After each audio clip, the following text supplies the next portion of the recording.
The SEMA show, that stands for the Specialty Equipment Market Association. So Yeah. Well, the SEMA show started way back in 1967, and it was a venue for people, companies that have made new parts for cars to come out, show their wares, and then people who buy those parts, not like people in the public, but people who have shops can come buy those parts, and then that's how they get distributed. So it's a closed trade organization show, meaning the public can't come in here, but that's why I'm here. Aha, spying for us. So yes. What are some of the new features? Well, it's a $30 billion a year industry. The aftermarket is for the automotive space in North America, and the largest portion of that is made up with wheels and tires. I was just walking by a questionable Camaro with 34-inch wheels. I don't know if I'd recommend that for any of you guys, but I am standing at the Toyo booth, and I'm next to their new Open Country RT tire, which is pretty cool because it's good and rugged for off-road driving, the kind of stuff you'd want to do on the weekends just to escape the city, go into the mountains. But it also it rides quiet and has a 45,000-mile tread wear warranty. So that's actually kind of the stuff that you're seeing here is there's all this flash, but then in the end it's like, oh, yeah, here's a bunch of products that you'd actually want to put on your car. Yeah, there's something you might actually use, yeah. Yeah. Are there gadgets at this show? I'll tell you one of the more interesting gadgets that I saw at the show yesterday. They're 3D printing a car out in the between the hulls. From bottom to top, they've just got a printer going back and forth, laying down layers of plastic, and in the end, a car emerges. That's pretty ridiculous. Is that something that someone actually drove? Yeah, they built a car, and it's drivable, and they're printing another one, and it'll be done on Friday. That's kind of like the weirder stuff. Maybe more interesting is the fact that actual car makers are showing up and having a very solid presence at the SEMA show. In fact, it's not just wheels and tires and glow kits. Hyundai was out here showing modified versions of their new 2015 Hyundai sedan, their Sonata, along with their Genesis. I mean, granted, it looks appropriate for the SEMA show with these, big, wide, flared fenders, hard to say, even harder to build, big wheels, big wings, that kind of stuff.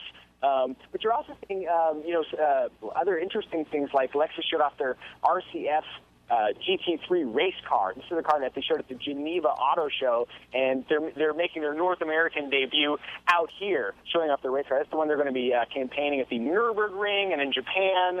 And so I think if there's a trend that you can take away from the show, it's that the car makers want in on the action. There's a lot of money around here floating around the aftermarket, and they kind of have to have a presence here. Right. Now, we're talking to Micah Muzio, who is the managing editor for Kelley Blue Book. Now, I hear more and more cars are coming Wi-Fi equipped. Is that a good idea, or is that going to lead to more problems like texting while you're going to be Facebooking while driving? Well, I don't think it's going to make things much worse. I don't know if drivers can be more distracted than they already are. Maybe it's best to look at the silver lining, which is if you've got kids in the back, they're more likely to be entertained and less likely to scream if they have constant access to Wi-Fi. But yeah, I mean, in-car electronics is definitely an issue that is hot here in the automotive space. There's an entire section devoted to in-car electronics here. In fact, the CES show is going to be coming up in the beginning of next year, and that's a big issue. But at the same time, while we're talking about distractions in the automotive realm, there's a lot of technologies that are helping minimize distractions as well. Although you don't see as much of that here in the aftermarket space, because a lot of that's being handled by the car makers themselves. In cars that you can actually buy. Right. Things that will make it impossible to text while driving? See, now that would be the killer app, is if you find a way to stop people from texting. But there are safety. I mean, for example, if you own a car that does not have a backup camera, if you walk around these halls, you will find different manufacturers that make aftermarket backup cameras, and that's the kind of safety technology that is simple but can really help you from crunching a bike or backing into traffic, that kind of stuff. So there really is a place when it comes to safety for the aftermarket to fill that void. Now, I want to ask you about Kelley Blue Book. I grew up with the Kelley Blue Book being the book that you turn to find out what your car is actually worth. Are you still doing that, or have we expanded? Oh, we've expanded. Yeah, it's funny that you mentioned that because we're called Kelley Blue Book, but the actual book is such a small part of what we do. Really, the meat and potatoes of Kelley Blue Book is our website, kbb.com. It's just a vast resource for all things automotive. So if you want to know anything about the vehicles that were shown out here at the SEMA show, or if you want to price a car, you're looking to buy a car, it's a really great resource.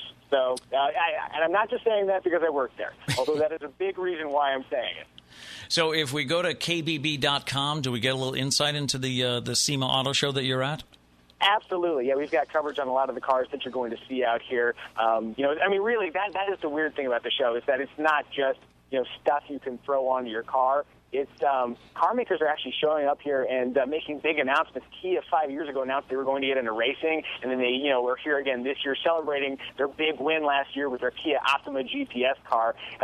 This is a news-making show. It's just not available to the public yet, at least. So, yeah, if you want to know what's happening at SEMA, head over to kbb.com. Yeah, on your website, there's a story about the first ever Lincoln MKC. And there was a story yesterday about how those Matthew McConaughey ads have sales are up 25%. Isn't that bizarre? Yeah, the director of Drive made those commercials, and now those sales are almost you can almost attribute them to all the parodies that came out. Did you see the Saturday Night Live parodies? With Jim Carrey, yeah. Really funny stuff. It's like I don't know if we should if they've just sort of stumbled into something great, but really, really funny stuff. Yes, the MKC. I haven't driven it yet, but it is on my list of cars to drive in the very near future. So if I have a Matthew McConaughey-like moment, I'll report that back to you.